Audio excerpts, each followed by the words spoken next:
আসসালামু আলাইকুম ভাই। আসসালাম। কেমন আছেন ভাই? আলহামদুলিল্লাহ ভালো আছি ভাই। ভালো আছেন ভাই? তো কি পরিস্থিতি আজকে? পরিস্থিতি পিজের বড় ভালো না ভাই, ভালো না। একটু কমিয়ে আছে। আজকে 25 টাকাতে 33 টা বাজার ভাই। আজকে 25 টাকাতে যেই মিষ্টিটা 25 টাকা, কৃষক একবার মার্ডার ভাই। এটা কত? এটা অনলি 25 টাকা। 25 টাকা আজকে? 25 টাকা। এত দাম কম কেন ভাই? এই ইতিমধ্যে মনে করেন যে নতুন আইপি আবার জায়গা আইপি ছিল পুরিয়ান, এই ইতিমধ্যে 15 দিন মেয়াদ বাড়াইছে, যার জন্য পেঁয়াজ ভাই দাম কমে গেছে। এটা হুনি ইন্ডিয়ান এতে হুনি দাম কমেছে। ইন্ডিয়ান কিন্তু দাম বেশি পিজের, কিন্তু 60 টাকা 55 টাকা রেটে কেউ খাচ্ছে না। ইন্ডিয়ান পিস কেউ খাচ্ছে না। চায়নাতে পিজ আছে যে এক সপ্তাহ পরে রয়েছে, ওরাও কেউ খাচ্ছে না, বিক্রি হচ্ছে না। কিন্তু এই মুড়ি কাটাই বিক্রি হচ্ছে বেশি। মুড়ি কাটাই? হ্যাঁ। আচ্ছা আচ্ছা। এইগুলা কত করে? এগুলি 28 টাকা। এইটা 28 টাকা? এইগুলা অনলি 28 টাকা? 28 টাকা। 28 টাকা। হ্যাঁ 28 টাকা এইগুলা। আর এটা কিন্তু মেহেরপুর সুখসাগর। এটা কত করে? 22 টাকা 25 টাকা। এটা 22 টাকা 25 টাকা? 22 টাকা 25 দুই দিন আগে ছিল কিন্তু 26 টাকা। 22 টাকায় পেঁয়াজ? হ্যাঁ 22 টাকা 25 টাকা। এখন দাম অনেকটা কমছে? অনেক কম। আলি পিস নতুন আইছে 35 থেকে 40 টাকা বিক্রি হচ্ছে।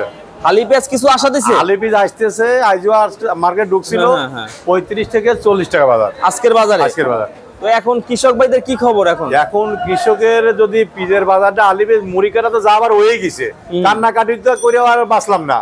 এখন আলি পিছনে 50 থেকে 60 টাকা বাজার দিত, লিখে দিত বা 60 টাকা দিত, মূল্য তালিকা দিত, তাহলে হয়তো কৃষক একটু বাঁচতে পারে। 50 থেকে 60 টাকা বাজার হওয়া উচিত। এটা মহামরি বাজার না, এটা মনে করেন যে মিডিয়াম পয়েন্টে থাকতো।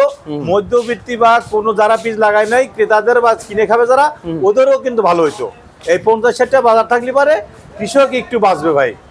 কিন্তু ওইটা তো করতেছে না। এটা করা লাগবে, এটা দরকার হলে পরে নির্ধারণ তালিকা দিতে লাগবে। আলি পেঁয়াজ 50 থেকে 60 টাকা বাজার, একটা নির্ধারণ তালিকা গভর্নমেন্টে দিতে হবে, তাহলে সে কৃষক বাঁচবে। আর আলুর বাজারটাও কিন্তু 20 থেকে 30 টাকা হলে পারে ভালো হয়। এখন কত? 1500? এখন অনলি 13 টাকা বেচতেছি আমি। দেখেন না আলু আমার আছে সামনে। আলু কত? এই দেখেন 13 টাকা, অনলি 13 টাকা। দেখেন 13 টাকায় আলু? এই দেখেন সব এই যে শেরপুর লাল আলু, কাটিলাল শেরপুরের লাল আলু অনলি 13 টাকা? হ্যাঁ। এত কম দাম? এত কম দাম। আচ্ছা, এরপরও আপনার কৃষক ভাইদের স্বস্তি নাই ভাই? এইটাকে স্বস্তি থাকে, আলুরা যে 20 থেকে 30 টাকা আলুর বাজার থাকতো, তাহলে কৃষক একটু বাঁচতো। আবার ভুল মার্ডার। আবার এই পিসটা আলি পিসটা যদি মনে করেন যে 50 থেকে 60 টাকা বাজার থাকে, তাহলে কৃষকের সাফল্য হবে। 2026 যে আনন্দ সহিত পিস লাগাবে কৃষক। ওই 26 পিস কিন্তু ভাইরাস চেষ্টা করলে পারে সরকার ভাইরাসের রপ্তানি করতে পারবে। এই অবস্থা এই যে নাইছে, এই যে এইসব পিস যদি মূল্যায়ন করে সরকার, তাহলে এই পিস তো সরকার ভাইরাসের রপ্তানি করতে পারবে। এইটা কিন্তু নাসিক পিস কিন্তু বাংলাদেশের জমিতে নাসিক 258 জাতের পিস, এটা 30 টাকা দাম। 30 টাকা? 30 টাকা। 22 টাকা কোনটা? 22 টাকা যে বললাম না, ওই পাশে আছে আরেকটা। এইটা কত করে? এই যে 22-24, এই যে এটা 22 টাকা? 22-24, হ্যাঁ 22 টাকা 24 টাকা। এখন এই যে দাম ভাই কমতেছে ভাই, ঠিক আছে, এখন এই হালি পেঁয়াজও আসতেছে, আবার ইন্ডিয়ান আইপিও চালু হইতেছে। আমি ইন্ডিয়ান পিস 3 দিনের ভিতরে বন্ধ করে দিক। এই মুহূর্তে আলি পিস ক্ষতিগ্রস্ত হবে। 3 দিনের মধ্যে এলসি পিস বন্ধ করে দিক, তাতে বা লাভবান হবে 3 দিনের ভিতরে। হ্যাঁ, পিজের কোনো সংকট হবে না। ডিসেম্বর মাস পর্যন্ত তাও পিজের কোনো সংকট হবে না। অনেক পিস জন্মাইছে, কৃষকরা ভালো ভালো আলি হয়েছে। এবার পিজের কোনো ঘাটতি দেখা দেবে না, বাসে পেজের কোনো ঘাটতি দেখা দেবে না। ইতিমধ্যে দেখেন কালকে রাজশাহী যে মানববন্ধন করছে আলু নিয়ে কৃষকরা, এই আলুর বাজার যদি 20 থেকে 30 টাকা না হয়, অনেক কৃষকই কিন্তু ঋণগ্রস্ত বা ক্ষতিগ্রস্ত আলু জন্মাইছে বা জমিতে লাগাইছে, তা তো ক্ষতিগ্রস্ত। এই জন্য আমি কই যে রোজার মাসে আলুটা 20 থেকে 30 টাকা বাড়িয়ে দেওয়া হোক, তাতে কৃষকের জন্য লাভ হবে। আর আমি কি খালি একটা জিনিস অনুরোধ করি সরকারকে, বাইরের রাষ্ট্রে চাউল, চিনি, ডাউল, ছোলা, খেজুর, সয়াবিন তেল এইগুলো আমদানি করুন, যাতে রোজার মাসটা বাংলাদেশের জনগণ একটু স্বস্তি খেতে পারে। এই অবস্থা। আর এইগুলো আপনার কত করে ভাই? এটা অনলি 28 টাকা। 28 টাকা অনলি 28। এগুলো অনলি 28 টাকা। কাস্টমার কেমন এখন? কাস্টমার আছে স্বাভাবিক, ভালোই কাটা হইছে, কিন্তু দাম কম।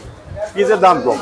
দামটা কম? হ্যাঁ, দামটা কম। এখন সামনে কেমন হইতে পারে হালি পেঁয়াজের দাম? সামনে আলু পিস আমার মনে হয় যে ফাল্গুন মাসের 15 তারিখে বাজার আরো কমবে। হ্যাঁ, 15-16 তারিখে 20 তারিখে কমে যাবে, কিন্তু সপ্তাহখানের ভিতরে যারা আলু পিস বেচবে তারা লাভবান হবে। 35 টাকা 40 টাকা বাজার আছে। আলু পিস কৃষকদের অনুরোধ করি যে আগুনের পিসটা বেশি দেওয়াই ভালো, বিক্রি করাই ভালো। এই অবস্থা। আলু 10 কেজি আলু বিক্রি করে 1 কেজি ভালো চাউল ভাই, 10 কেজি আলু বিক্রি করে 2 কেজি ভালো চাউল হয় না। 2 কেজি ভালো চাউল হয় না। আর 1 বস্তা আলু করে 10 কেজি আলু বেচে 1 বস্তা 10 কেজি চাউল হয় না। আর 2 বস্তা বেচলি পারে 1 বস্তা আলু আর 1 কেজি ডাউল কিনে বাড়ি যেতে পারে। এই অবস্থা, হ্যাঁ, এক বস্তা চাউল আর 1 কেজি চাউল কিনে বাড়ি যেতে পারে এই পরিস্থিতি বর্তমানে। তো এই এখানে এই বস্তায় কত কেজি আছে এগুলা? এই বস্তা 48-50। 48-50 মাল এই এক বস্তা পিস দাম আছে মাত্র 1000 টাকা। 1000 টাকা আসে। হ্যাঁ, 1000 টাকা আসে। 1000 টাকা। কৃষকরা তো আসে, কৃষকরা কি বলে এখন? কৃষকরা কান্নাকাটি ভাই, অনেক কান্নাকাটি করছে, তার অনেক ক্ষতিগ্রস্ত। আমি মনে করি এই কৃষকদের বাঁচানোর জন্য সরকারের অতি শর্টের পদক্ষেপ নিতে হবে। সে পদক্ষেপ হলো এলসিপি কারেন্টলি বন্ধ করতে হবে অতি শর্টে 3 দিনের মধ্যে। এটা বন্ধ হইতেছে না, না, এরা দেওয়ার জন্য পাগল, হ্যাঁ, তাই না? পাকিস্তান থেকেও নাকি আসবে সামনে। না, আমি এটা পছন্দ করি না। পাইলে আসার কথা আছে, মনে আসবে না, আসবে না, মনে আসবে না, মানে সংকটে আসবে। সংকট আসবে, সংকট করলে তখন আসবে, পিস আসবে না। অন্যান্য জিনিস কিন্তু পাকিস্তান আসতেছে, কিন্তু পিস আসবে না। পেঁয়াজ এখন আসবে না না, পাকিস্তান তো বাংলাদেশের বাপ বুঝিয়ে লাইছে। এখন বাংলাদেশে যদি পিস পাকিস্তান দেয় তাহলে তো আরো মার্ডার হয়ে যাবে। ওই জন্য ওনারা চেনি, সুলা, অ্যাঙ্কার ডাউল, চেনি, চাউল এইগুলি দিচ্ছে, খেজুর এইগুলি দিচ্ছে পাকিস্তান থেকে। সৌদি আরব তো দিতেছে। বাংলাদেশেই তো অভাব নাই, কি কারণে? বাংলাদেশে তো পিসের কোনো ঘাটতি দেখা যাচ্ছে না। এই বাংলাদেশ ইচ্ছা করলে এখন বাইরের রাষ্ট্রে পেঁয়াজ রপ্তানি করতে পারবে। তা তো অবশ্যই। এখনো কিন্তু মুড়িকাটা পেঁয়াজ অনেক আছে। অনলি 28 টাকা দাম, অনলি হ্যাঁ, অনলি 28, কম নাই। এইটা কত বিক্রি করবে? 28 টাকা। 28 টাকা। এটা এই মাত্র নামছে, এই মাত্র নামলো। এটা 28 গাড়ি ভাড়াও দেয় নেই। এই অবস্থা। 28 এগুলো কোথা থেকে আসছে ভাইয়া? এটা পাবনা, পাবনা থেকে। এইটা কি পেঁয়াজ? এটা আপনার মুড়িকাটা। মুড়িকাটার একটু সাইজ ছোট কেন? সাইজ নেই, ভালো ফাটা নাই, ফাটা নাই না? আলি বীজের মতন দেখেন, একটা বীজ ফাটা নাই। আচ্ছা আচ্ছা, এটা আছে কালারটা একটু সাদা সাদা, হাই সোয়াই কালার, গোল্ডেন কালার। গোল্ডেন, হ্যাঁ, গোল্ডেন কালার দেন, চলতেছে গোল্ডেন কালার। আচ্ছা, golden color। সিজনের শেষে স্বর্ণ হয়ে হ্যাঁ, গেছে। স্বর্ণ হয়ে গেছে, আসলে তো পাকা আগে ঝনঝন করতেছে। এই অবস্থা। তো যাই হোক, আমি শেষ কথা চাষিদের জন্য বলতে চাই, চাষিদের জন্য এলসিটা কারেন্টলি বন্ধ করতে হবে 3 দিনের মধ্যে। আর বাইরের রাষ্ট্রে কোনো জন্য পেঁয়াজ আলু আসে না, আশা করি আমরাই রপ্তানি করতে পারবো। তো সামনের বছর যাতে ঘাটতি না পারে সেই জন্যই কৃষকের সুযোগ দিতে হবে সরকারকে। সার, বীজ, কীটনাশক এভরিথিং যে জিনিস লাগে দাম কমাতে হবে।